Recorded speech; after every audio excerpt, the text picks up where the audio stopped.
அனைவருக்கும் வணக்கம். 2025ஆம் ஆண்டின் எல்லோருடைய கனவு பதவி டிஎன்பிஎஸ்சியில் அப்படின்னு சொல்கிறது குரூப் 1 போஸ்ட். 2025ஆம் ஆண்டுக்கான குரூப் 1 தேர்வுக்கான தயாரிப்பில் நம்ம எல்லாருமே ரொம்ப தீவிரமாக இருந்துட்டோம். 2025 பொறுத்த வரைக்கும் தொடங்குறப்போவே மெயின்ஸ் தேர்வோடு தொடங்குச்சு. குரூப் 2A குரூப் 2 மெயின்ஸ் அப்படிங்கிற ஒரு பெரிய எக்ஸாம். ஸோ ஜனவரி மாதத்துலேருந்து யாருக்கும் இந்த வருஷம் குரூப் 1 நடக்கும் அப்படிங்கிறது ஆனுவல் பிளானரில் போன வருஷமே கொடுத்துட்டாலும் கூட அதற்கான சீரியஸ்னஸ் அப்படின்னு சொல்லக்கூடியது ஜனவரி மாதத்துலேயோ பிப்ரவரி மாதத்துலேயோ யாருக்கும் வரல. காரணம் குரூப் 2 2A அப்படிங்கிற ரெண்டு மேஜர் எக்ஸாம் மெயின்ஸ் எக்ஸாமினேஷன் இருந்ததால். இப்போ அது ரெண்டுமே முடிஞ்சிருச்சு. இப்போ எல்லோருடைய கவனமும் இந்த குரூப் 1 எக்ஸாம் மேலே வந்திருக்கு.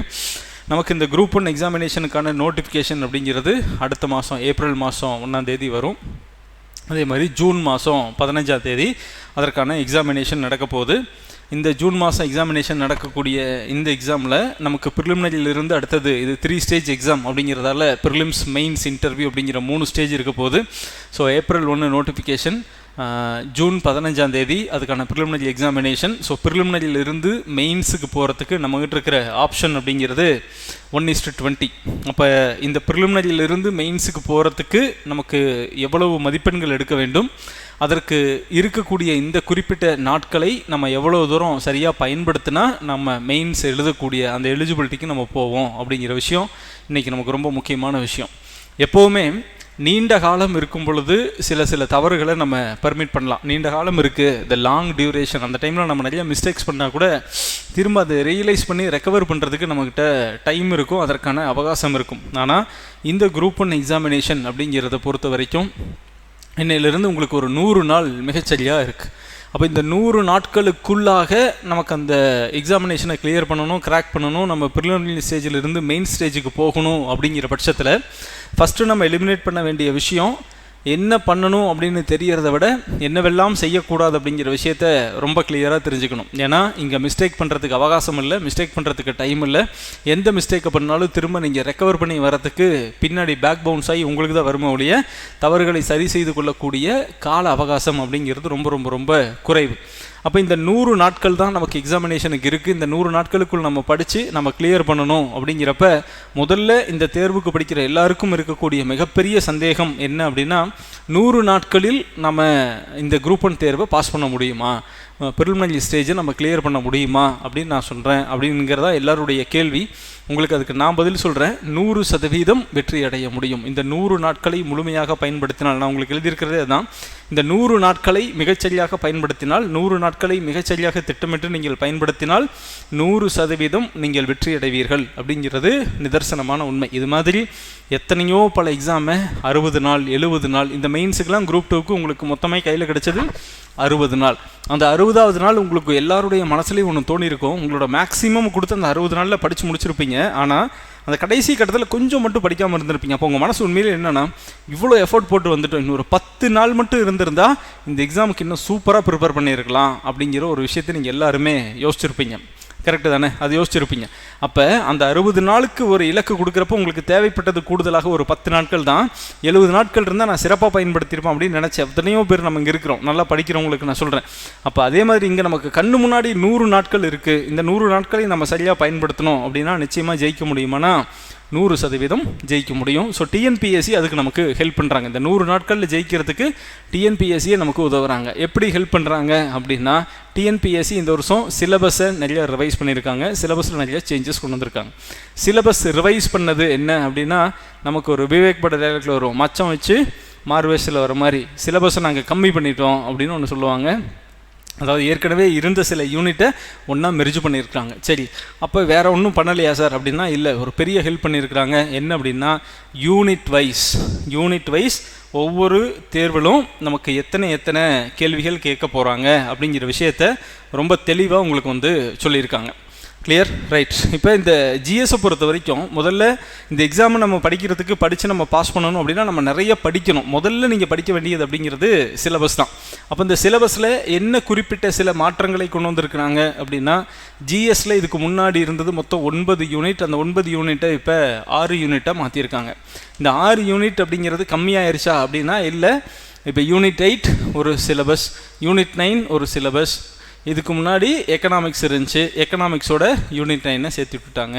ஹிஸ்ட்ரி ஐஎன்எம்மும் தனித்தனியாக இருந்துச்சு, ஹிஸ்ட்ரியும் ஐஎன்எம்மையும் ஒன்றா சேர்த்து விட்டுட்டாங்க. ஸோ மெர்ஜிங் நடந்திருக்கு, அவ்வளோதான். இந்த மெர்ஜர் ஆஃப் ஸ்டேட்ஸ் அப்படின்னு சொல்கிற மாதிரி மெர்ஜர் ஆஃப் சிலபஸ் தான் நடந்திருக்கு. அதனால் நமக்கு யூனிட் பார்க்குறதுக்கு கம்மியாக தெரியுது. அதே மாதிரி ஆப்டிடியூட் அண்ட் ரீசனிங் அப்படிங்கிறது முன்னே கிளியர் கட்டாக 25 கொஷின் அப்படின்னு சொல்லுவாங்க. இப்போ அதை ரெண்டாக பிரித்து ஆப்டிடியூடு 15 கொஷின், ரீசனிங் 10 கொஷின் அப்படிங்கிற விஷயத்த ரொம்ப தெளிவாக கொடுத்துருக்காங்க.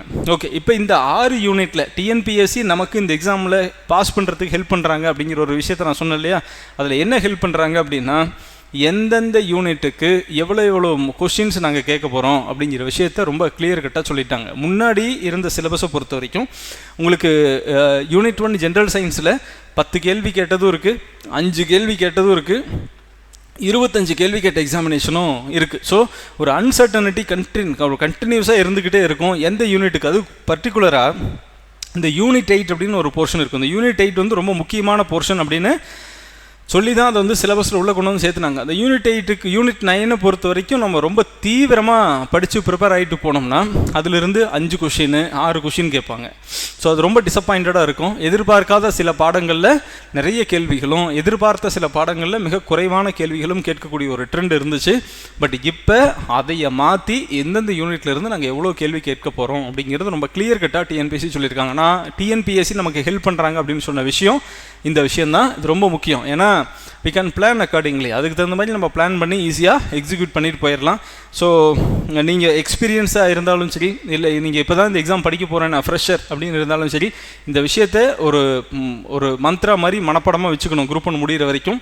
குரூப் 1ல் யூனிட் 1 ஜென்ரல் சயின்ஸில் 10 கேள்விகள் கேட்குறாங்க. யூனிட் 2 ஜியாகிரஃபியில் 10 கொஷின் கேட்குறாங்க. யூனிட் 3 ஹிஸ்ட்ரி அண்ட் ஐஎன்எம், அதில் 25 கேள்விகள் கேட்குறாங்க. யூனிட் 4 இந்தியன் பாலிட்டி, அதில் 40 கொஷின் கேட்குறாங்க.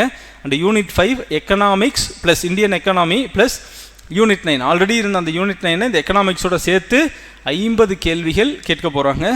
ஓல்டு யூனிட் 8 அதுதான் இப்போ இருக்கிற unit 6 Tamil Nadu history culture and heritage அப்படின்னு சொல்லக்கூடியது. அது 40 கேள்விகள் கேட்க போகிறாங்க.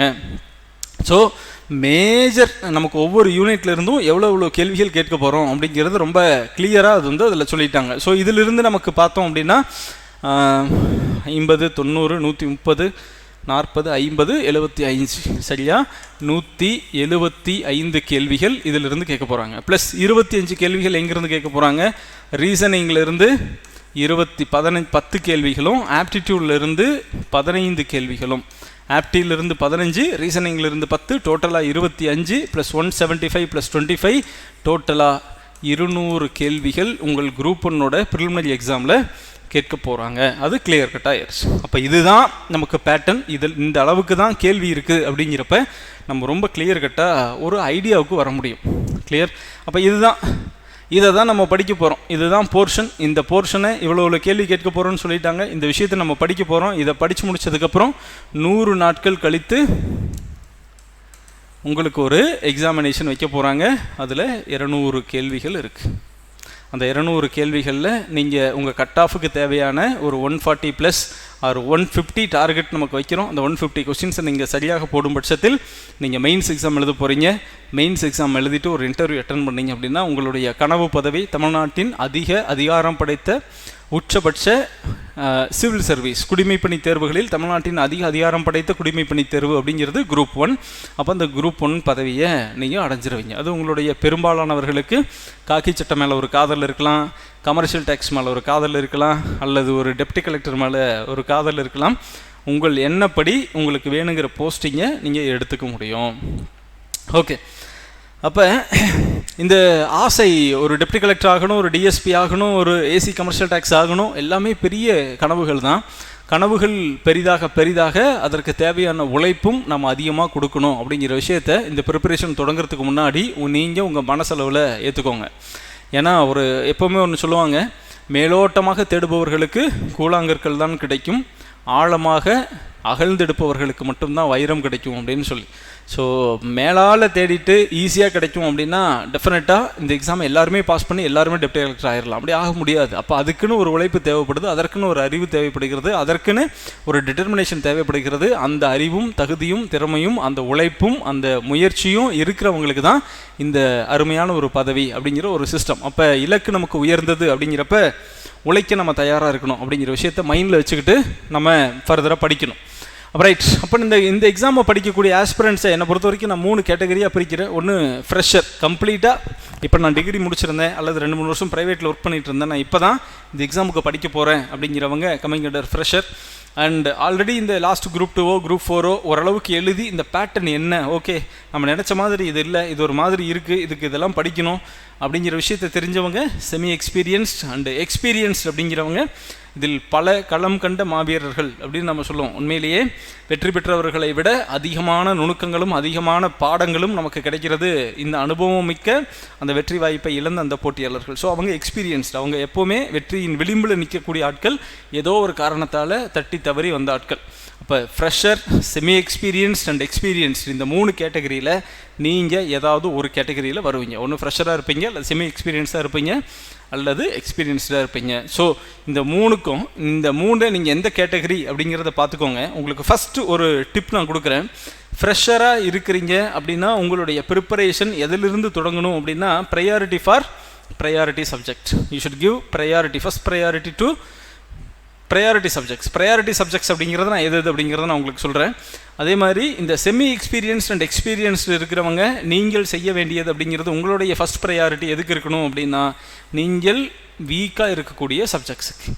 ஸோ அந்த வீக்காக இருக்கிற சப்ஜெக்ட் அப்படிங்கிறது அது அந்த ப்ரையாரிட்டி சப்ஜெக்ட்ஸுக்குள்ளே வரலாம் அல்லது நான் ப்ரையாரிட்டி சப்ஜெக்ட்ஸாக கூட இருக்கலாம்.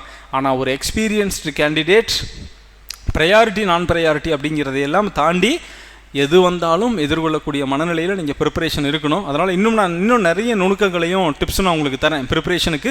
ஸோ இனிஷியலாக உங்களுக்கு ஒரு விஷயம் சொல்கிறேன் அப்படின்னா, ஃப்ரெஷராக இருக்கிறீங்க அப்படின்னா ப்ரையாரிட்டி சப்ஜெக்ட்ஸுக்கு ப்ரிஃபரன்ஸ் கொடுங்க. செமி எக்ஸ்பீரியன்ஸ்டாவோ அல்லது எக்ஸ்பீரியன்ஸ்டாவோ இருக்கிறீங்க அப்படின்னா ஆக்சுவலாக உங்களுக்கு எந்த சப்ஜெக்ட் வீக்காக இருக்கோ அந்த வீக் சப்ஜெக்ட்லேருந்து நீங்கள் உங்களோட ப்ரிப்பரேஷனை ஸ்டார்ட் பண்ணணும் அப்படின்னு நான் சொல்கிறேன். ரைட். அப்போ நம்ம ப்ரையாரிட்டி சப்ஜெக்ட்ஸ் அப்படின்னு நம்ம ஒரு விஷயத்தை பேசுகிறோம். அப்போ இந்த குரூப் 1 எக்ஸாமை நம்ம கண்டிப்பாக படிக்கணும், நான் பாஸ் பண்ணணும் அப்படின்னா எந்த சப்ஜெக்ட்டுக்கு நம்ம ப்ரையாரிட்டி கொடுக்கணும்னு பாருங்கள். இதுதான் அந்த ப்ரையாரிட்டி சப்ஜெக்ட். அப்போ இந்த ப்ரையாரிட்டி சப்ஜெக்ட் அப்படிங்கிறது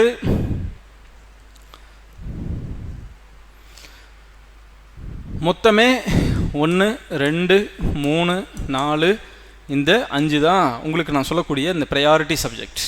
ப்ரையாரிட்டி சப்ஜெக்ட் அப்படிங்கிறதுல ஃபஸ்ட் நம்பர் 1 அப்படிங்கிறது யூனிட் 5. யூனிட் 5 அப்படிங்கிறது economics plus unit 9, Indian economy plus unit 9. இதிலிருந்து உங்களுக்கு 50 கேள்விகள் கேட்குறாங்க. சார் இந்த ப்ரையாரிட்டி சப்ஜெக்ட்ஸ் அப்படிங்கிறத எதை பேஸ் பண்ணி இந்த ப்ரையாரிட்டியை ஃபிக்ஸ் பண்ணீங்க அப்படின்னா priority based on purely based on number of questions, எத்தனை கேள்விகள் கேட்கப்பட இருக்கிறது அப்படிங்கிறத பொறுத்து நான் ப்ரையாரிட்டியை செட் பண்ணியிருக்கேன். The first priority must go for unit 5 Indian economics plus unit 9. இதுக்கு 50 கேள்விகள் கேட்க போகிறாங்க. யூனிட் 4 நெக்ஸ்ட்டு அது பாலிட்டி சப்ஜெக்ட், மொத்தம் 40 கேள்விகள் கேட்க போகிறாங்க. யூனிட் 6 அதிலிருந்து யூனிட் 6 அப்படிங்கிறது பழைய யூனிட் 8, அதிலிருந்து 40 கேள்விகள் கேட்க போகிறாங்க. யூனிட் 3 அப்படிங்கிறது history plus INM, Indian history plus INM, ancient medieval plus modern India, total history, அதிலிருந்து 25 கேள்விகள் கேட்க போகிறாங்க. அண்ட் ஆப்டிடியூடு கண்டிப்பாக 25 கேள்விகள் இருக்கும். அப்போ இந்த கேள்விகள் இருந்து அப்போ இது போக மொத்தம் நமக்கு இருக்கிற அந்த 6 + 1 7 யூனிட்டில் உங்களுக்கு இங்கே 5 இருக்குன்னா மீதி பேலன்ஸ் நம்ம விட்டு போனது 2 தான். ஒன்று சயின்ஸ், மொத்தம் 10 கேள்விகள் தான் கேட்க போகிறாங்க. இன்னொன்று ஜாகிரஃபியிலேருந்து 10 கேள்வி கேட்க போகிறாங்க. எப்போவுமே நமக்கு நம்ம மனித மனம் இந்த ஸ்டூடெண்ட் மென்டாலிட்டியில் ஒரு விஷயம் தோணும், சார் இதெல்லாம் படிக்க வேண்டாம் அப்படின்னு ஒரு சப்ஜெக்டை விட்டுருங்க அப்படின்னு ஏதாவது நம்ம சொன்னோம்னா சஜஸ்ட் பண்ணோம்னா ஹாப்பியாக அக்செப்ட் பண்ணிக்கும். ஏன்னா அப்படி ஒரு நீங்கள் நமக்கு நாள் ஃபுல்லாக பாடம் நடத்தின ஒரு டீச்சர் நம்ம ஸ்கூல் டேஸில் நல்ல டீச்சராக இருக்க மாட்டார். இந்த பேஜஸ்லாம் சொல்கிறேன் ஸ்ட்ரைக் அவுட் பண்ணிக்கோங்க, இதெல்லாம் படிக்க வேண்டாம் அப்படின்னு சொன்ன டீச்சர் தான் நல்ல டீச்சராக இருப்பாங்க. ஸோ அது மாதிரி ஒன்று நம்ம இந்த குரூப் 1 எக்ஸாமினேஷனுக்கு வேணும் அப்படின்னா நம்ம கம்ப்ளீட்டாக ஸ்கிப் பண்ணிக்க முடியும். இதை ஸ்கிப் பண்ணாலும் நம்ம எக்ஸாம் பாஸ் பண்ண முடியும் அப்படின்னா இந்த சயின்ஸ் போர்ஷனை ஸ்கிப் பண்ணிடலாம். ஏன்னா இது வாஸ்ட்டு போர்ஷன். இந்த போர்ஷன் இந்த 100 நாளைக்குள்ளே படித்து முடிக்க முடியுமா அப்படிங்கிறது கொஞ்சம் கஷ்டம். அதனால் நம்ம ஸ்கிப் பண்ணிக்கலாமா அப்படின்னா இந்த ஒரு போர்ஷனை ஸ்கிப் பண்ணிக்கலாம். 10 கேள்விகள் வருது, அதை சாமிக்கு நேர்ந்து விட்டுட்டு மீதி இருக்கிற 190 கேள்விகளை நம்ம ஃபோக்கஸ் பண்ணணும். கிளியர்? ரைட். அப்போ இதுதான் நமக்கு பிளான் அப்படின்னா நமக்கு இதில் ஒவ்வொரு சப்ஜெக்ட்லையும் நம்ம எவ்வளோ வாங்கணும் அப்படிங்கிறத நமக்கு அடுத்தது ஒரு பிளான் வேணும். சரி, இதுதான் priority subjects. Okay, economics plus unit 9 மொத்தம் 50 கேள்விகள் வருது. இந்த 50 கேள்விகளை நீங்கள் எப்படி படிக்கணும் அப்படின்னா, லப்பர் பந்து படத்தில் வர மாதிரி எங்கள் மாப்பிள்ளை மொதல் 10 கேள்வியை சாமிக்கு விட்டுருவான், அடுத்த 10 கேள்வியை கரெக்டாக போட்டுருவோம். அந்த இதெல்லாம் இருக்கக்கூடாது.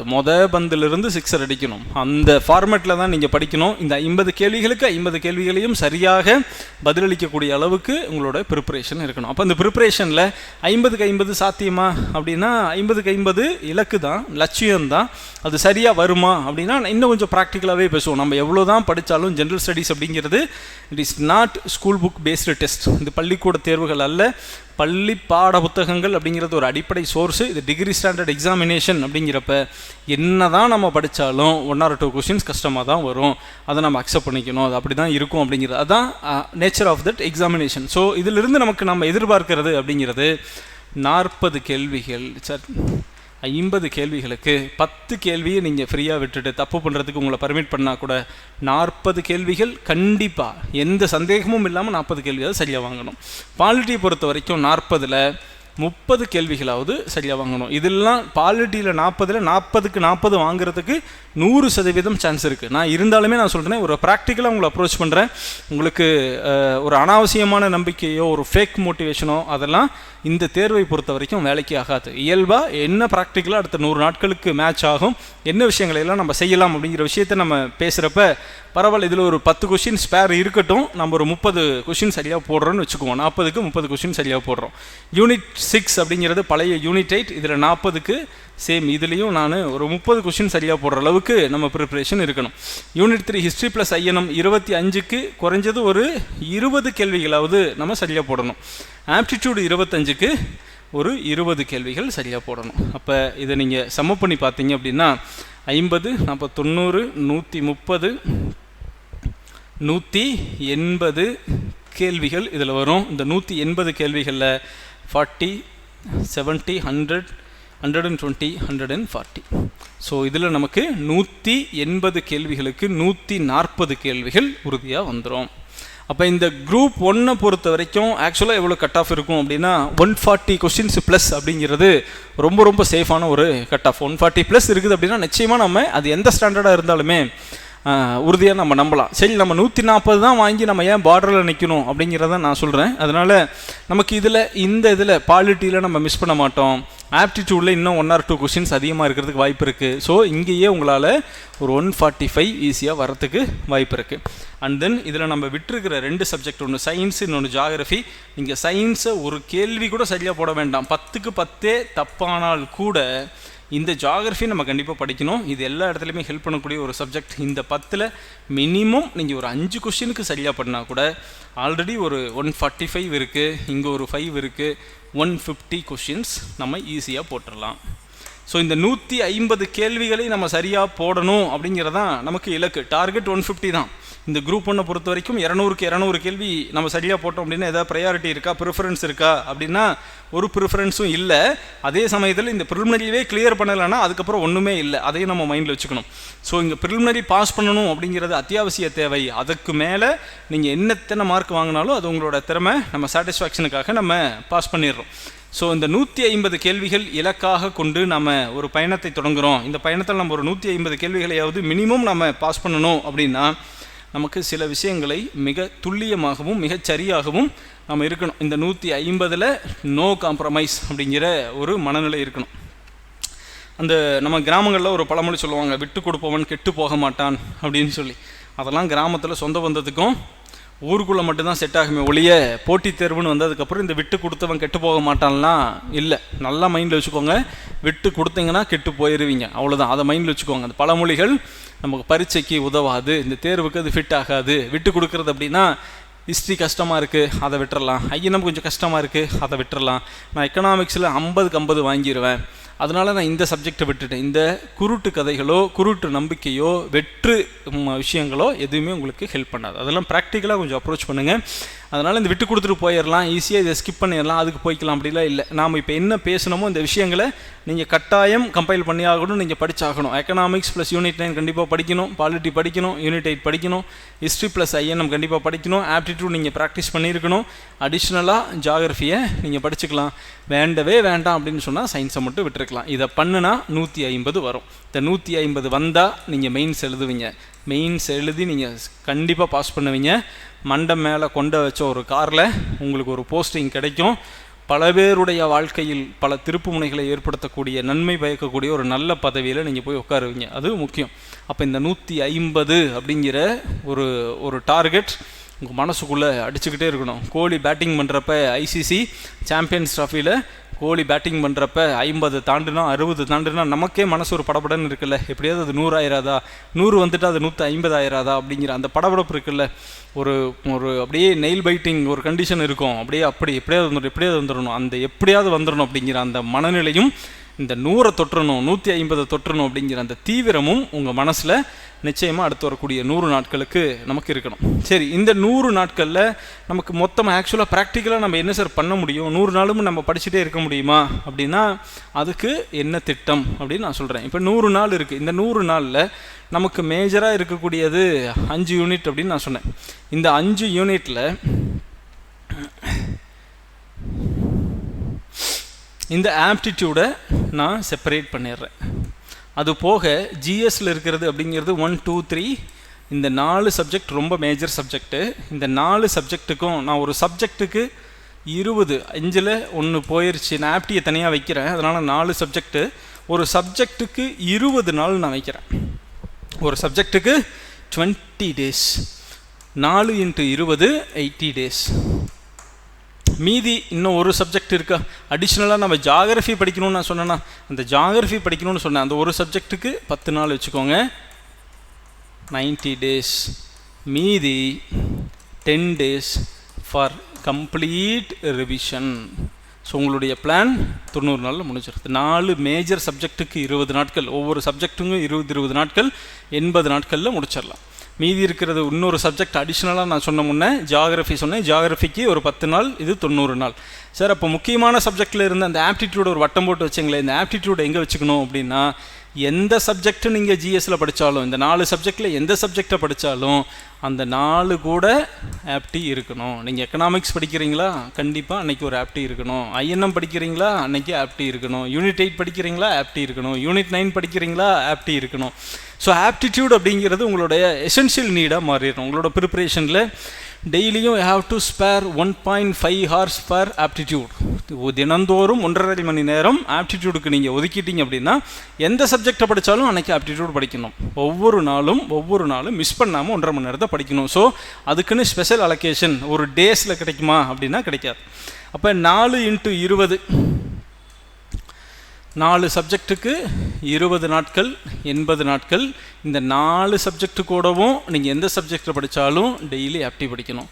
அப்புறம் 1 × 10 ஜாகிரஃபிக்கு அது 90 நாட்கள். மீதி இருக்கக்கூடிய ரிவிஷன் 10 டேஸ், 100 டேஸ், 100th டே நீங்கள் எக்ஸாம் எழுதிடணும். சரி, 20 நாள் படித்தா ஒரு எக்ஸாம் எழுதிடலாம், ஒரு சப்ஜெக்டை கவர் பண்ணிடலாம் அப்படின்னா அந்த 20 நாட்கள் அப்படிங்கிறது 20 முழு நாளா அப்படின்னா இல்லை. இந்த 20 நாட்கள் அப்படிங்கிறது ஒரு நாளைக்கு 4 மணி நேரத்திலிருந்து 5 மணி நேரம். ஒரு நாளைக்கு 4 hours, மேக்ஸிமம் 4 hours எனஃப். 4 மணி நேரம் தீவிரமாக நீங்கள் ஒரு படிக்கிறீங்க அப்படின்னா இட்ஸ் மோர் தென் எனஃப். 4 மணி நேரம் படிச்சிங்க, 20 நாள் தொடர்ந்து 4 மணி நேரம் படிச்சிங்க அப்படின்னா கட்டாயம் ஒரு சப்ஜெக்டை நீங்கள் சூப்பராக படித்து முடிச்சிட முடியும். நீங்கள் இது நாள் வரைக்கும் அதில் நம்பிக்கை இல்லை, இது வரைக்கும் நான் செஞ்சு பார்க்கல அப்படின்னா இந்த குரூப்பை நான் சான்ஸாக வச்சு செஞ்சு பாருங்கள். 20 நாட்கள் தினந்தோறும் 4 மணி நேரம் ஒரு சப்ஜெக்டை படித்து பாருங்கள், சிலபஸ் வைஸ் படித்து பாருங்கள்.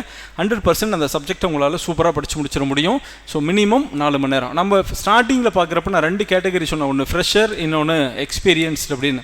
இப்போ இந்த ஃப்ரெஷர்ஸ் நீங்கள் என்ன பண்ணுவீங்க, கண்டிப்பாக இப்போ நம்ம கிளாஸ் போயிட்டுருக்கு, குரூப் 1ஓட கிளாஸ் போயிட்டுருக்கு. இப்போ நம்ம பேட்ச் ஆரம்பிச்சதில் ஒரு 10 நாள் ஆகிட்டு ஒரு எக்கனாமிக்ஸு ஜாகிரஃபி 2 சப்ஜெக்ட்டும் ஃபஸ்ட்டு போயிட்டுருக்கு. கொஞ்சம் கஷ்டமான சப்ஜெக்ட் ரெண்டையும் ஃபஸ்ட்டே முடிச்சிடலாம் அப்படிங்கிறதால அந்த 2 சப்ஜெக்ட் போயிட்டுருக்கு. சப்போஸ் நீங்கள் ஃப்ரெஷராக இருக்கீங்க, நீங்கள் அந்த சப்ஜெக்ட் படிச்சுட்டு இருக்கிறீங்க அப்படிங்கிறப்ப தினந்தோறும் உங்களுக்கு கிளாஸ்லேயே ஒரு 3 மணி நேரம் போயிடும். ஸோ அந்த கிளாஸை கம்ப்ளீட்டாக நீங்கள் நல்லா கிளாஸ்லேயே படிச்சிருங்க. கிளாஸ்லேயே 70% உங்களுக்கு நீங்கள் படித்து முடிச்சிருவீங்க. அது போக நீங்கள் அந்த ஒரு 4 மணி நேரத்தை நீங்கள் படிக்கிறதுக்கு ஒதுக்குனீங்க அப்படின்னா அந்த சப்ஜெக்ட் ஆட்டோமேட்டிக்காக கவர் ஆயிரும். ஸோ ஒரு ஃப்ரெஷராக இருக்கிறீங்க, இப்போ தான் நான் இந்த டிஎன்பிஎஸ்சி எக்ஸாமே படிக்கிறேன், இதுக்கு மேலே தான் நான் எனக்கு என்னன்னே பண்ணல சார், எனக்கு என்னவோ தெரியல, படிக்கணும்னு தோணுச்சு, வந்துட்டேன், நம்பிக்கை இருக்குது, எனக்கு வழிகாட்டுங்க அப்படின்னு நம்பி ஒருத்தங்க படிச்சுட்டு இருக்கிறீங்கல்ல, அவங்க அப்படியே படிங்க. நீங்கள் தினம் உங்கள் கிளாஸை படிக்கிறீங்க, கிளாஸ் அட்டென்ட் பண்ணுறீங்க, அடிஷ்னலாக ஒரு 4 மணி நேரம் படிக்கிறீங்க. ஸோ அந்த சப்ஜெக்ட் 100% கவர் ஆயிரும். இதுவே நீங்கள் எக்ஸ்பீரியன்ஸ் கேண்டிடேட் இருக்கிறீங்க அப்படின்னா உங்களுக்கு ரெகுலர் சப்ஜெக்ட் 1 ப்ளஸ் ஆப்டி, எங்களுக்குமே ஃப்ரெஷருமே டெய்லி ஆப்டி உள்ளே கொண்டுட்டு வந்துடணும். ஸோ நம்ம கிளாஸில் இருக்கிற ஸ்டூடெண்ட்ஸுக்கு சார் ஆப்டிடியூட் எப்போ ஸ்டார்ட் பண்ணுவோம், அடுத்த வாரத்துலேருந்து ஆப்டிடியூட் ஸ்டார்ட் ஆயிரும். ஸோ அது உங்களுக்கு டெய்லி போர்ஷனில் உள்ளே வந்துடும். அது இல்லாமல் ரெகுலர் சப்ஜெக்ட் இல்லாமல் உங்களோட டஃப் சப்ஜெக்ட் 1 எக்ஸ்பீரியன்ஸ் உள்ளே சேர்த்திக்கோங்க. ஒரு முக்கியமான சப்ஜெக்ட், கொஞ்சம் டஃப்பான சப்ஜெக்ட்டுக்கு ஒரு 2 மணி நேரம் ப்ளஸ் ஒரு ஆப்டிடியூடு. ஒரு experience candidate can spare 10 hours daily easily. ஒரு 10 மணி நேரம் ஒரு நல்ல அனுபவம் இருக்கக்கூடிய ஒரு கேண்டிடேட் 10 மணி நேரம் ஒரு எக்ஸாமை தினம் ப்ரிப்பேர் பண்ணுறது அப்படிங்கிறது ரொம்ப ஈஸியான ஒரு விஷயம்.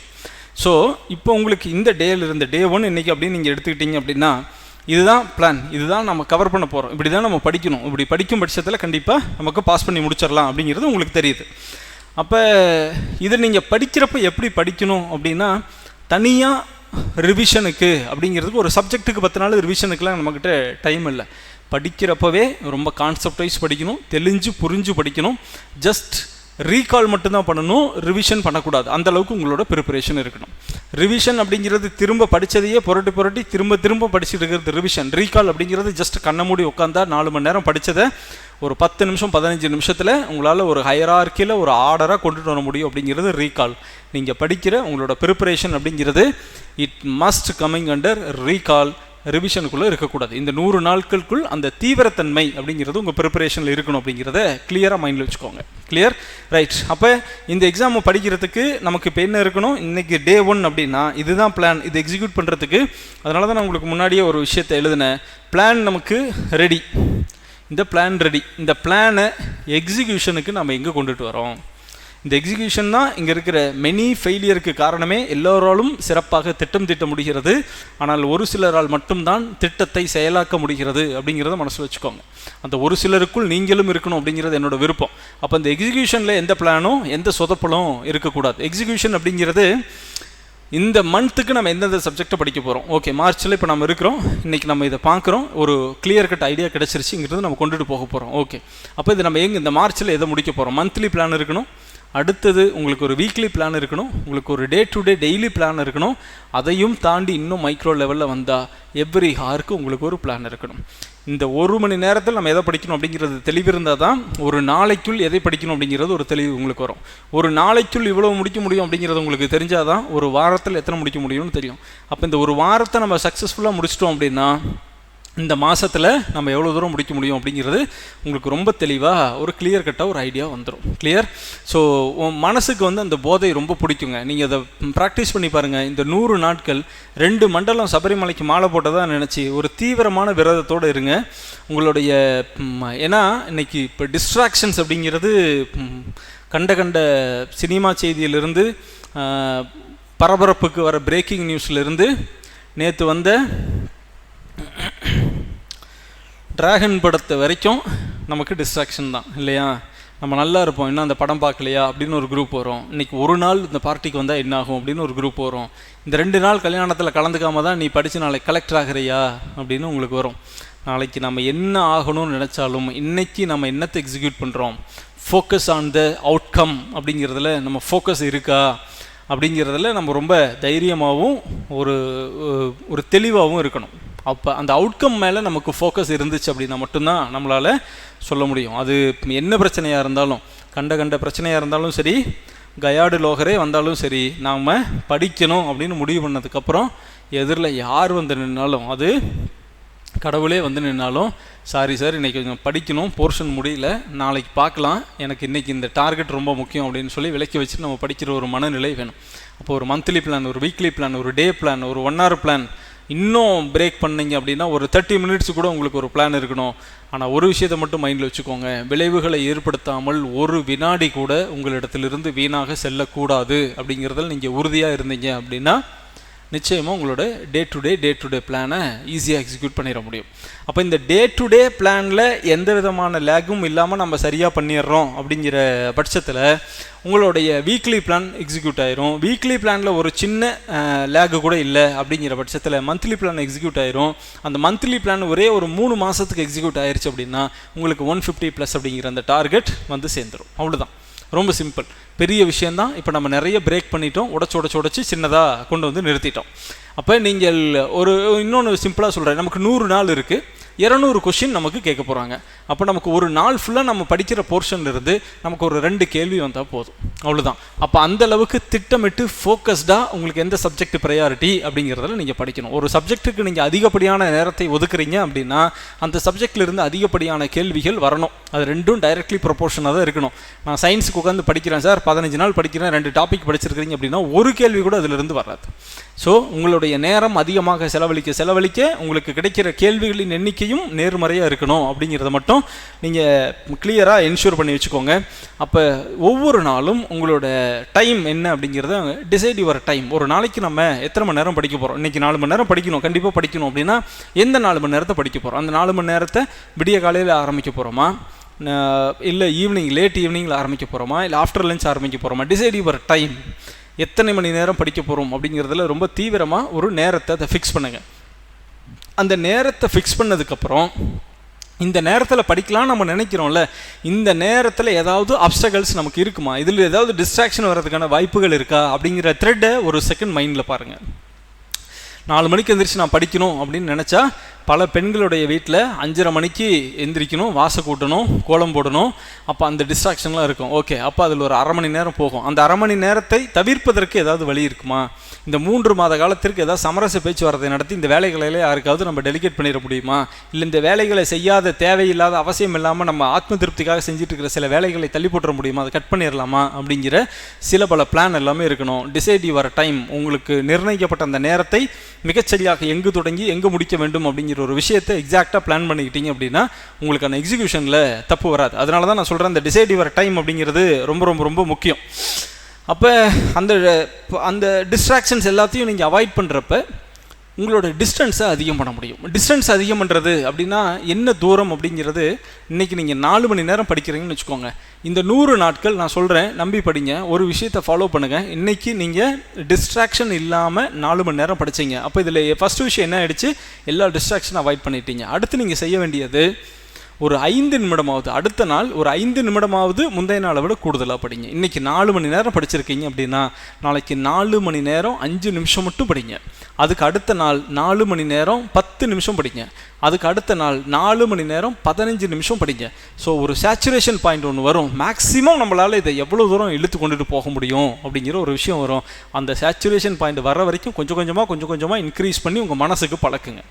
ஸோ இதை வந்து கட்டி போடவே முடியாத ஒரு பெரிய சக்தி இந்த உலகத்தில் மனம்தான். உங்களுக்கு நான் சேலஞ்ச் பண்ணுறேன், 35 நிமிஷம் நீங்கள் வந்து டிஸ்ட்ராக்ஷன் இல்லாமல் எந்த ஒரு சிந்தனையும் இல்லாமல் உங்களால் எந்த வேலையுமே இன்றைக்கி இருக்கிற மீடியா உலகத்தில், சோஷியல் மீடியா உலகத்தில் நம்மளால் செய்ய முடியாது. அப்போ அதிலிருந்து அவாய்ட் பண்ணி நீங்கள் மேலே வரணும். ஒரு டைமை ஃபிக்ஸ் பண்ணுங்கள். அந்த டைம்லேருந்து 1 நிமிடமாவது அடுத்த நாள் கூடுதலாக படிக்க வேண்டும் அப்படிங்கிற விஷயத்தை மட்டும் கொஞ்சம் மைண்டில் வச்சுக்கிட்டீங்க அப்படின்னா நிச்சயமாக நம்ம ஜெயிச்சிடலாம். Clear, right? அப்போ அப்படி நீங்கள் செஞ்சிட்டிங்கன்னா உங்களுக்கு செல்ஃபாக ஒரு விஷயத்தை செஞ்சு பாருங்கள், செல்ஃப் காம்ப்ளிமெண்ட் கொடுங்க. இல்லை நீங்கள் அந்த விஷயத்தை சரியாக செஞ்சு முடிக்கல அப்படின்னா செல்ஃபாக ஒரு பனிஷ்மெண்ட் கொடுங்க. செல்ஃப் பனிஷ்மெண்ட்டுங்கிறது குறைஞ்சபட்சம் இன்றைக்கி நான் நினச்சதை நான் செய்ய முடியல, மத்தியான நேரத்தில் படிக்கணும்னு நினச்சதை என்னால் படிக்க முடியல, இன்றைக்கி லஞ்ச் கட் அப்படின்னு உங்களுக்கு நீங்களே ஒரு தண்டனையை கொடுங்க. இந்த செல்ஃப் காம்ப்ளிமெண்ட்டும் சரி, செல்ஃப் பனிஷ்மெண்ட்டும் சரி, என்னோட இத்தனை வருஷ கால போட்டித் தேர்வு அனுபவத்திலிருந்து சொல்கிறேன், இதெல்லாம் நாங்கள் ப்ராக்டிஸ் பண்ணின மெத்தட். இதெல்லாம் ஒர்க் அவுட் ஆகும். உங்கள் மனம் அப்படிங்கிறது இன்னொரு கேரக்டராக நினச்சிக்கோங்க. அந்த மனதுக்கு நீங்கள் நிறைய பயிற்சி கொடுக்கணும். படித்தா நல்லாயிருக்கும், படித்தா சோறு கிடைக்கும், படித்தா காம்ப்ளிமெண்ட் கிடைக்கும், படித்தா ஒரு ஒரு ஒரு பாராட்டு கிடைக்கும் அப்படிங்கிற நீங்களே உங்களை பாராட்டுங்க. யாரும் வரணும்னு அவசியம் இல்லை. செல்ஃபாக ஒரு காம்ப்ளிமெண்ட் கொடுங்க. படிக்க முடியலைன்னா செல்ஃபாக ஒரு பனிஷ்மெண்ட் கொடுங்க. நிச்சயமாக உங்கள் மனசு அதுக்கு பழகிடும். அப்போ படிக்கிறப்ப நமக்கு என்ன நடக்கும் அப்படின்னா, ஒரு விஷயம் ஒரு களைப்பு வந்துடும், சரியாக தான் போகிறோமா அப்படிங்கிற ஒரு சந்தேகம் வந்துடும். அப்போ இதை படிக்காமல் ஓய்வு எடுக்கலாமா அப்படின்னு தோணும். ஓய்வு அப்படிங்கிறது நிச்சயமாக நீங்கள் தூங்கி நல்லா எந்திரிக்கணும். ஒரு நாளைக்கு 24 மணி நேரத்தில் 7 மணி நேரம், குறைந்தது 6 மணி நேரம் நிச்சயமாக தூங்குங்க. ஆனால் அதுக்கு இருக்கிற மீன் டைம், படிக்கிற டைம் எல்லாம் ஓய்வெடுத்துட்டு ஓய்வெடுக்க வேண்டிய வெறும் 6 மணி நேரத்தை மட்டும் படிக்கிறதுக்கு ஸ்பெண்ட் பண்ணிங்க அப்படின்னா அது தவறானது. கலைஞர் தான் சொல்லுவார், நீங்கள் ஆட்சியில் இருக்கிறீங்க, தமிழ் மொழியில் பேரறிஞராக இருக்கிறீங்க, இவ்வளோ விஷயங்களை நீங்கள் எப்படி செய்கிறீங்க? கதை எழுதுறீங்க, பாட்டு எழுதுறீங்க, வசனம் எழுதுறீங்க, கட்சி நடத்துகிறீங்க, ஆட்சி நடத்துகிறீங்க, இவ்வளோ பிரச்சனைகளை சந்திக்கிறீங்க, தினந்தோறும் பத்திரிகைகளை சந்திக்கிறீங்க, முரசொலி எழுதுறீங்க, அப்படி கேட்டுகிட்டே இருந்து எப்போ நீங்கள் ஓய்வெடுப்பீங்க அப்படின்னு கேட்பாங்க. அது கலைஞர் ஒரு விஷயம் சொல்லுவார், அது ஓய்வு என்பது உறங்குவதல்ல, ஓய்வு என்பது செய்யும் வேலையை மாற்றி செய்வது அப்படின்னு ஒரு விஷயத்த சொல்லுவார். ஸோ அவரோட இன்டர்வியூவில் ரொம்ப பிடிச்ச ஒரு விஷயம் அது. அந்த உழைப்பு இருக்கணும். அந்த உழைப்பு தான் அந்த ஓய்வறியா சூரியனை அவ்வளோ உச்சத்தை கொண்டுட்டு போச்சு. அந்த உழைப்பு எந்த துறையில் நீங்கள் போட்டாலும் அந்த துறையில் நீங்கள் உச்சத்தை தொடலாம் அப்படிங்கிறதான் நாம் எடுத்துக்க வேண்டிய பாடம். அப்போ ஒரு சப்ஜெக்ட் போர் அடிக்குது அப்படின்னா 1/2 மணி நேரம் கூடுதலாக வேற ஒரு சப்ஜெக்ட் படிங்க. உங்களுக்கு எப்பெல்லாம் போர் அடிக்குதோ அப்போ 4 சம் போட்டு பாருங்கள். ஆப்டிடியூடை கையில் எடுத்துக்கோங்க. ஸோ உங்கள் கையில் ஒரு ஆல்டர்னேட்டிவ் தான் இருக்கணுமே ஒழிய அதை அவாய்ட் பண்ணிவிட்டு அப்படியே ஸ்கிப் பண்ணிவிட்டு போயிடலாம், ரொம்ப ஈஸியாக போயிடலாம் அப்படின்னா அது முடிக்கவே முடியாது, அது வேலைக்காகாது. கிளியர்? அப்போ படிச்சுக்கிட்டே இருக்கிறோம் சார், நான் படிக்கிறது சரிதானா இல்லை எனக்கு படிக்கிறதெல்லாம் கரெக்டாக ஞாபகம் வருதா அப்படிங்கிறத நம்ம செக் பண்ணி பார்க்கணும். அப்படின்னா நம்ம கண்டிப்பாக என்ன வேணும்? We must practise for test. Test அப்படிங்கிறது இந்த குரூப் 1 ப்ரிப்பரேஷனில் ரொம்ப ரொம்ப ரொம்ப முக்கியமான ஒரு ப்ராக்டிஸ். ஸோ டெஸ்ட் அப்படிங்கிறது நீங்கள் ப்ரீவியஸ் இயர் கொஷின் எல்லாம் கலெக்ட் பண்ணி வச்சு நீங்கள் பாட வழியாக பிரித்து வச்சு டெஸ்ட் போடலாம். இல்லை நல்ல கொஷின் பேப்பர் கொடுக்கக்கூடிய இன்ஸ்டிடியூட்டில் நீங்கள் ஒர்க் அவுட் பண்ணலாம். உங்கள் நண்பர்கள் கொஷின் எடுத்து கொடுக்கலாம். நீங்களே கொஷின் எடுத்து இதெல்லாம் ப்ராக்டிஸ் பண்ணுறதுக்கு வாய்ப்பு இல்லை. இப்போ எவ்வளவுக்கு எவ்வளோ நீங்கள் பயிற்சி செய்கிறீர்களோ அந்த பயிற்சி தான் உங்களுக்கு இருக்கக்கூடிய இந்த மிஸ்டேக்ஸ் எல்லாத்தையுமே சரி பண்ணும். நீங்கள் ஒரு மாதிரி படிச்சிருப்பீங்க, ஒரு மாதிரி புரிஞ்சிருப்பீங்க, ஆனால் அதிலிருந்து ஒரு கேள்வி டிஃப்ரெண்ட்டாக வர்றப்ப நம்ம இந்த கேள்வி இப்படி தப்பாக புரிஞ்சுக்கிட்டோமா, இப்படி வந்தால் இப்படி யோசிக்கணுமா அப்படிங்கிற விஷயத்தை உங்களுக்கு சொல்லிக் கொடுக்கக்கூடிய ஒரு டீச்சர் உங்களுக்கான ஒரு டெஸ்ட். அதனால் டெஸ்ட் ப்ராக்டிஸ் அப்படிங்கிறது வெரி மஸ்ட். ஃப்ரம் சிக்ஷா நமக்கு குரூப் 1க்கான எக்ஸ்க்ளூசிவ் டெஸ்ட் பேட்ச் நமக்கு ஸ்டார்ட் பண்ணியிருக்கிறோம். நமக்கு நேற்று தான் ஃபஸ்ட்டு டெஸ்ட், இப்போ தான் ஒரு டெஸ்ட் முடிஞ்சிருக்கு, நேற்று தான் முடிஞ்சிருக்கு. சப்போஸ் உங்களுக்கு அந்த டெஸ்ட் ப்ராக்டிஸ் வேணும் அப்படின்னா தாராளமாக அதில் ஜாயின் பண்ணுங்கள். ரொம்ப குவாலிட்டியாக குரூப் 1 ஓரியன்டாக குரூப் 1 ஸ்டாண்டர்டில் குரூப் 1 ப்ரிலிமினரியில் உங்களை உறுதியாக வெற்றி பெற வைக்கக்கூடிய தரமான தகுதியான 25 தேர்வுகள், ஒவ்வொரு தேர்வுகளுக்கும் 200 கொஷின்னு. ஸோ டோட்டலாக நீங்கள் ஒரு ரிவிஷன் டெஸ்ட்டோடு சேர்த்து மொத்தம் 5000 கொஷின் நீங்கள் ப்ராக்டிஸ் பண்ணுவீங்க. அங்கே எக்ஸாமில் எழுத போகிறது 200 கேள்விகள் தான். ஸோ உங்களுக்கு இந்த டெஸ்ட் ஷெட்யூல், இந்த டெஸ்ட் ப்ராக்டிஸ் இது ஒரு டெஸ்ட்டு தான் முடிஞ்சிருக்கு, நேற்று தான் முடிஞ்சிருக்கு. ஸோ அடுத்த டெஸ்ட்லேருந்து இப்போ சப்போஸ் இதுக்கு மேலே தான் ஜாயின் பண்ண போகிறோம் நான் படிக்கிறீங்க அப்படின்னா நீங்கள் இந்த ஃபஸ்ட்டு டெஸ்ட்டை வாங்கிக்கலாம், அதையும் ப்ராக்டிஸ் பண்ணிக்கலாம். ஸோ இந்த டெஸ்ட் ஷெட்யூல் எல்லாமே நான் தமிழ் அண்ட் இங்கிலீஷ் ரெண்டுலேயுமே உங்களுக்கு டிஸ்கிரிப்ஷனில் இது அட்டாச் ஆகிருக்கும், அதை நீங்கள் பார்த்துக்கலாம். ஓகே, அப்போ அந்த ப்ராக்டிஸ் பயிற்சி அப்படிங்கிறது ரொம்ப ரொம்ப முக்கியம். எனக்கு ரொம்ப பர்சனலாக பிடிச்ச ஒரு பழமொழி அப்படிங்கிறது, களத்தில் நிறைய வியர்வை சிந்தினால் யுத்தத்தில் குறைவாக ரத்தம் சிந்தலாம் அப்படிங்கிறது. அப்படின்னா ப்ராக்டிஸ் பண்ண வேண்டிய நேரத்தில் நிறைய ப்ராக்டிஸ் பண்ணினீங்க அப்படின்னா at the end of the day நீங்கள் லாஸ் உங்களுக்கு ரொம்ப கம்மியாக இருக்கும் அப்படிங்கிற ஒரு விஷயம். ஸோ இந்த தேர்வை பொறுத்த வரைக்கும், போட்டித் தேர்வுகளை பொறுத்த வரைக்கும் எவ்வளவு நம்பர் ஆஃப் கொஸ்டின்ஸை நீங்கள் ப்ராக்டிஸ் பண்ணுறீங்களோ, எவ்வளோ விகரஸாக சீரியஸாக படிப்பதற்கு எவ்வளோ சீரியஸாக உங்கள் மைண்ட் செட் இருக்கோ அதே மைண்ட் செட், அதே சீரியஸ்னஸ் உங்களுக்கு டெஸ்ட்டு போட்டு பார்க்குறதுலையும் இருக்கணும். ஸோ இந்த 2 விஷயமும் சரியாக பண்ணுற சமயத்தில் நிச்சயமாக உங்களோட சக்ஸஸை எங்கிருந்துமே நிறுத்திட முடியாது. அப்போ இந்த சமயத்தில் நீங்கள் ஒரு விஷயத்தை மட்டும் மைண்டில் வச்சுக்கணும். என்ன அப்படின்னா, நான் ஃப்ரெஷர் சார், எனக்கு நான் இப்போ இந்த 100 நாளில் உட்காந்து நான் வெறும் ஸ்கூல் புக்கு மட்டுமே படித்தா நான் பாஸ் பண்ணிடுவேனா அப்படின்னா கண்டிப்பாக முடியாது. அது எக்ஸ்பீரியன்ஸ் கேண்டிடேட்ஸ்க்கு அது புரியும். 175 கேள்வி ஜிஎஸ்லேருந்து கேட்குறாங்க அப்படின்னா இந்த 175ல் ஒரு 100 கேள்வி பள்ளி பாட புத்தகத்தை மட்டுமே படித்தா கூட ஆன்சர் பண்ணிட முடியும் அப்படிங்கிற மாதிரி இருக்கும். கண்டிப்பாக ஒரு 75 கேள்விகள் ரொம்ப தரமாக இருக்கும். நீங்கள் லாஸ்ட்டாக நடந்த குரூப் 2A மெயின்ஸ் எக்ஸாமினேஷனை பார்த்தீங்கன்னாவே இந்த கொஸ்டின் ஸ்டாண்டர்ட் எப்படி வந்திருக்கு அப்படிங்கிற விஷயம் உங்களுக்கு புரிஞ்சிருக்கும். ஒரு மாதிரி ஒரு அடுத்த கட்டத்து பாய்ச்சலில் டிஎன்பிஎஸ்சி மாறிட்டாங்க. இது டிகிரி ஸ்டாண்டர்ட் எக்ஸாமினேஷன். இப்போ இந்த குரூப் 4 முடிஞ்சப்போ லாஸ்ட் குரூப் 4ல் ஒருத்தங்க வந்து இப்போ ஆர்டிஐயில் கேட்டிருந்தாங்க 10ஆம் வகுப்பு தரம் அப்படின்னு சொல்லி நீங்கள் பொது தமிழுக்கு சொல்கிறீங்க, ஆனால் அந்த கேள்விகள்லாம் இந்த கேள்விகள்லாம் 10ஆம் வகுப்பு புக்கில் இல்லையே அப்படின்னு சொன்னது கிளியராக டிஎன்பிஎஸ்சி ஒரு ஆர்டிஐ பதில் கொடுத்தாங்க. 10ஆம் வகுப்பு தரத்தில் கேள்விகள் கேட்கப்படணும் தான் நாங்கள் சொன்னமே ஒழிய 10ஆம் வகுப்பு புத்தகத்திலிருந்து கேள்வி கேட்குறோம் நாங்கள் சொல்லலை. அந்த தரம் அந்த லெவல் ஆஃப் அண்டர்ஸ்டாண்டிங் தான், பட் நாங்கள் கொஸ்டின் எங்கிருந்து வேணாலும் எடுப்போம் அப்படின்னு சொன்னாங்க. அது 10ஆம் வகுப்பு தரத்துக்கு பொது தமிழுக்கு. இதுக்கு குரூப் 1 அப்படிங்கிறது டிகிரி ஸ்டாண்டர்ட் எக்ஸாமினேஷன். அப்போ அந்த டிகிரி ஸ்டாண்டர்ட் எக்ஸாமினேஷன் அப்படிங்கிறப்ப கேள்விகள் எங்கிருந்து வேண்டுமானாலும் வரலாம். ஒவ்வொரு சப்ஜெக்ட்டுக்கும் ஒரு ஸ்டாண்டர்ட் ரெஃபரன்ஸாவது கண்டிப்பாக நம்ம வந்து படிக்கணும். ஸோ ஒரு பாலிட்டி படிக்கிறீங்களா லக்ஷ்மிகாந்த், ஒரு ஐஎன்எம் படிக்கிறீங்களா ஸ்பெக்ட்ரம் அப்படிங்கிற மாதிரி சில ஸ்டாண்டர்டான புக்ஸை சில ஸ்டாண்டர்டான சப்ஜெக்ட்ஸுக்கு படிக்கணும். யூனிட் 8 அண்ட் யூனிட் 9 இந்த 2 சப்ஜெக்ட்டுக்கும் ஒரு 30% ஸ்கூல் புக்கில் கவர் ஆகும். மீதி 70% ஸ்கூல் புக்கில் அதுக்கான கண்டென்ட் இல்லை. அதுக்கான கேள்விகளை நம்ம நிறைய தரவுகளை பயன்படுத்தி நம்ம தேடி பிடிச்சி தான் படித்தாகணும், வேறு வழி இல்லை. அதனால் ஒருவேளை நான் ஃப்ரெஷராக இருக்கேன் சார், எனக்கு இதெல்லாம் இப்போ இந்த 100 நாளில் நான் படிக்கணும்னு ஆர்வம் இருக்குது, பெரிய விருப்பம் இருக்குது, ஆனால் இந்த 100 நாள் இதெல்லாம் நான் படிக்க முடியுமானா 100% சொல்கிறேன். நான் நம்பிக்கைக்காக வெற்று நம்பிக்கை இந்த 100 நாள் ஸ்கூல் புக்கு மட்டும் படிச்சுட்டு வாங்க நீங்கள் பாஸ் பண்ணுவீங்க அப்படின்னா அது நான் ஒரு போலியான நம்பிக்கை கொடுத்த மாதிரி ஆயிரும். அப்படி பண்ண முடியாது ப்ராக்டிக்கலாக. ஏன்னா இது டிகிரி ஸ்டாண்டர்ட் எக்ஸாமினேஷன் அப்படிங்கிற ஒரு விஷயத்தை மைண்டுக்குள்ளே நம்ம ஆஸ்பிரண்ட்ஸ் நிறைய பேர் கொண்டு வர மாட்டேங்கிறாங்க. சரி, எனக்கு இது என்ன செய்யலாம் அப்படின்னா, ஒரு அனுபவமிக்க ஒரு மென்டர் யாராவது இருக்காங்க, உங்கள் அண்ணனோ தம்பியோ தங்கச்சியோ யாராவது இருக்காங்க, ஒரு ஸ்டாண்டர்டான ரெஃபரன்ஸ் புக் இருக்குது, அவங்க படித்த நோட்ஸ் இருக்குது, இல்லை அவங்க படித்து உங்களுக்கு சொல்லிக் கொடுப்பாங்க, கூடவே இருப்பாங்க அப்படின்னா இட்ஸ் குட், வெரி குட். அப்படி ஒரு ஆப்ஷனை இருந்தால் எனேபிள் பண்ணிக்கோங்க. அல்லது உங்களுக்கு அருகாமையில் உங்களுக்கு நம்பகமான உங்களுக்கு தரமான ஏதாவது ஒரு விஷயம் யாராவது உங்களுக்கு சொல்லிக் கொடுப்பாங்க அப்படின்னா ப்ளீஸ் டேக் தட் கிளாஸ். சரி, இல்லை சார் இங்கிருந்து நம்ம ஏதாவது சப்போர்ட் பண்ணுறோமா அப்படின்னா குரூப் 1க்கான எக்ஸ்க்ளூசிவ் கிளாஸஸ் இது ஆரம்பித்து 1 வீக் ஆயிடுச்சு. இந்த 1 வீக்கில் நடந்த கிளாஸஸ் நீங்கள் எங்கிருந்து வேணாலும் இதை படிக்கலாம். ஆன்லைன் அண்ட் ஆஃப்லைன் இந்த 2 வழியிலையும் குரூப் 1க்கான கிளாஸஸ் நமக்கு தொடங்கியிருக்கு. So any part of the world you can learn through online and offline. கோயம்புத்தூரில் இருக்குது, கோயம்புத்தூரில் ராம்நகர் காந்திபுரம் பஸ் ஸ்டாண்டுக்கு பின்னாடியே இருக்குது. ஸோ இங்கே வந்தால் ஆஃப்லைனில் நம்ம படிச்சுக்கலாம். உங்களுக்கு வழிகாட்டக்கூடிய உங்கள் கைப்பிடித்து கூட்டிகிட்டு போகக்கூடிய ஒரு மெத்தடாலஜியை ப்ராக்டிஸ் பண்ணி உள்ளே கொண்டுட்டு போவோம். ஒவ்வொரு டாப்பிக்காக நடத்தி முடிச்சுட்டு டாபிக் வைஸ் டெஸ்ட் ஒவ்வொரு சப்ஜெக்ட்டு நடத்தி முடிச்சுக்கிறப்ப கிட்டத்தட்ட நீங்கள் 10+ டெஸ்ட் ஒவ்வொரு சப்ஜெக்ட்டுக்குமே நீங்கள் எழுதுவீங்க. சப்ஜெக்ட் வைஸ் ஒவ்வொரு டாபிக் வைஸ் மைக்ரோவாக பிரித்து உங்களுக்கு பாடம் நடத்தி ஃப்ரம் த ஸ்க்ராச், அது நீங்கள் அடுத்த எனி ஸ்டேஜில் இருந்தாலுமே அடிப்படையிலிருந்து அந்த பாடத்தை சொல்லிக் கொடுத்து ஒவ்வொரு டாப்பிக்கும் டெஸ்ட் வச்சு அப்படி கொண்டுட்டு போகிற ஒரு பர்ஃபெக்ட் ப்ராக்டிஸ் நமக்கு இந்த கிளாஸில் இருக்கும். ஸோ ஒரு கிளாஸ் ஒரு டெஸ்ட் அப்படிங்கிறது தேவைப்படுபவர்கள் உங்களுக்கு அது தேவையாக இருந்தால், உங்களுக்கு அந்த வழிகாட்டிகள் சரியாக இல்லை அப்படி ஒன்று ஏற்படுத்திக்க முடியலைங்கிற பட்சத்தில் நீங்கள் எடுங்க. செல்ஃப் ப்ரிப்பரேஷன் உலகத்தில் யார் என்ன நடத்தினாலும் எல்லாவற்றையும் தாண்டி மிக முக்கியமான ஒன்று நீங்கள் தான் ப்ரிப்பேர் பண்ணணும். நான் 1000 விஷயம் சொல்லி கொடுத்தாலும் நான் படிக்க மாட்டேன்னு நீங்கள் உட்காந்துருக்கும் பட்சத்தில் யாராலையுமே எதுவும் பண்ண முடியாது. அதனால் வழிகாட்டுவதற்கு எங்களை போன்ற நிறைய பேர் இருக்காங்க.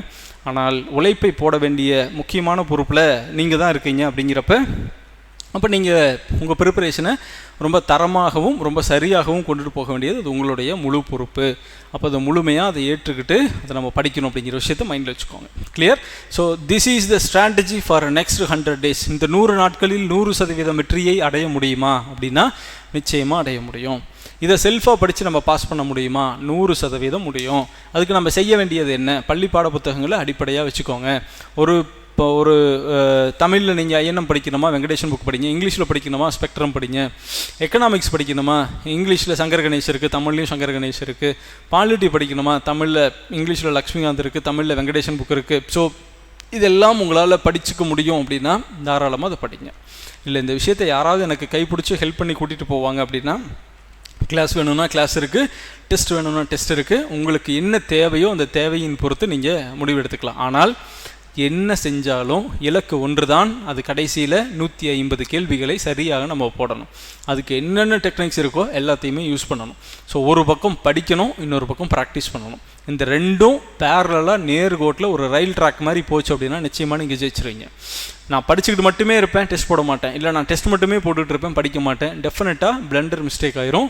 அப்படி பண்ணாதீங்க. ஸோ படிக்கணும், படித்து ரிவைஸ் பண்ணணும், ரிவைஸ் பண்ணதை நல்லா ரீகால் பண்ணணும், ரீகால் பண்ணதை டெஸ்ட் எழுதி பார்க்கணும், அதிலிருந்து என்ன தவறுகள் செய்கிறோம் அப்படிங்கிறத அனலைஸ் பண்ணி அந்த தவறுகளிலிருந்து சில பாடங்களை கற்றுக்கொண்டு அதை அடுத்த டெஸ்ட்லேருந்து அதை இம்ப்ளிமெண்ட் பண்ணணும். ஸோ தொடர்ந்த பயிற்சி, தொடர்ந்த முயற்சி, இந்த ரெண்டும் சேர்றப்ப நிச்சயமாக நம்ம ஜெயிச்சிட முடியும் அப்படிங்கிற விஷயத்தை மட்டும் மனசில் வச்சுக்கோங்க.